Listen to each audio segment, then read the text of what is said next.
Very much. Now the president's plan makes its way to Congress, where a battle that could be heated is expected to follow. You better believe it. Joining us now from Capitol Hill, Democratic Congressman Brad Sherman of California and Republican Congressman Vern Buchanan of Florida. Great to see you both. Good to have you on again.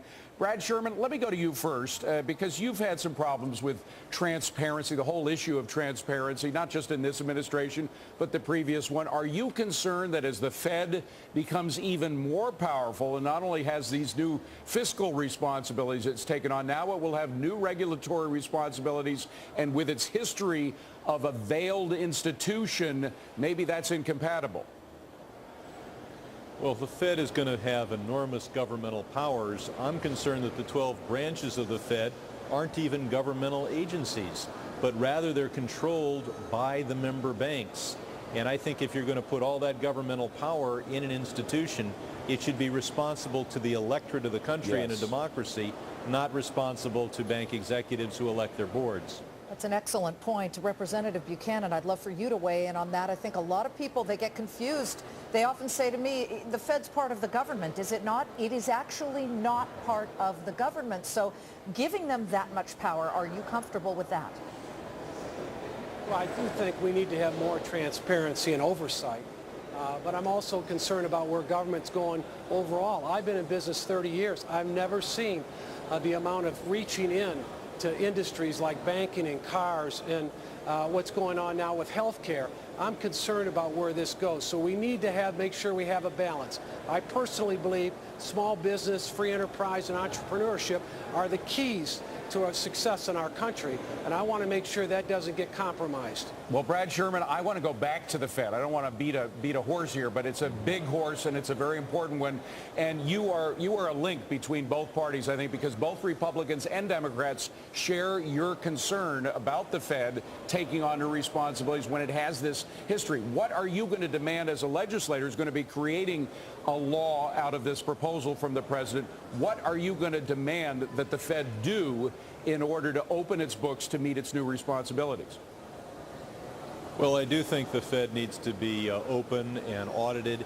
And I think what concerns me is the most dangerous code section we have in the statutes, 13.3 of the Federal Reserve Act, that says that the Fed can buy any asset it wants to as long as it thinks it's adequately secured. So frankly, they've been a little constrained. But if they wanted to spend 10, 20, 30 trillion dollars, they could do so without any congressional authority, without any presidential input. And clearly, you cannot allow any entity to just go, quote, make whatever investments it wants to.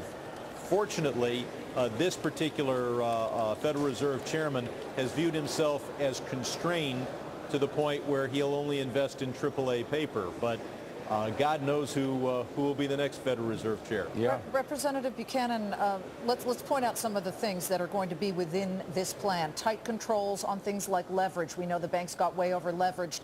Tighter controls on derivatives, these fancy retail products and investment products, alongside that constant threat now that the government could come in and break up any entity it feels might become too large. That said, the market moved higher by at least 20 points, I believe, after the president's speech. And looking at financials, most of them were down more than a full percentage. I checked some of the bigger names before the speech. If we can look at them now, some of them have come off that low. We do see that we still have some pretty decent weakness there for Wells Fargo. But checking how the market reacts, it's not Armageddon here. So perhaps they see something in here that they feel will allow them to continue to take some element of risk. Well, again, I've been on bank boards for a lot of years, and many of them are leveraged 10 to 1. I hear the other day some are leveraged much higher than that. So that's something we have to clearly take a look at. But I can also tell you, I've talked to a lot of bankers, community bankers and others, that say if the government would not get over-encroach into their business, many of them would have a chance over a couple, 3 years to build back their earnings and get their capital back where it needs to be. And banks have asked me, get out of our life, out of our business for a period of time. But that being said, we've got to be careful about how much leverage banks take on, because it does affect us in a big way. 3 years ago, anybody could get credit more than you needed. Now we have an environment where nobody can get any credit. And we've got to avoid those disasters. That happened in the late 80s. to 92, same thing, the S&L banking crisis back then. So we have to find a way where we can work together. It makes sense without over-regulating everything and too much government, but make sure at the same time we don't put ourselves back in this situation today. Congressman Sherman, the whole idea of systemic risk, this too big to fail thing, worries a lot of people that it's continued with this legislation.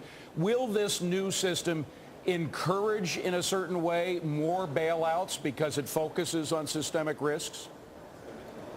Well, I'm going to have an amendment to the bill to say that just because we have resolution authority or systemic risk regulation, that does not authorize any bailout, any investment, any loan to any entity. And I'm particularly concerned about the Fed being the regulator on the one hand and having some bailout authority as it has under the 1935 Act that I cited before on the other hand. Because one thing a regulator will try to do is say, well, I don't want to admit I made a mistake and watch one of my wards go into bankruptcy, so we'll bail them out.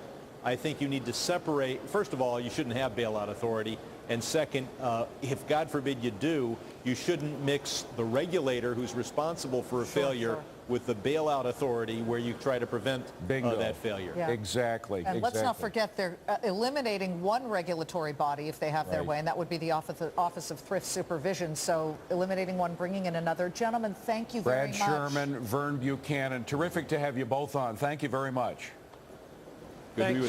We'll see you next time. We have some breaking news. Our partners at Dow Jones reporting that Chrysler will restart production at least 7 plants on June 29th.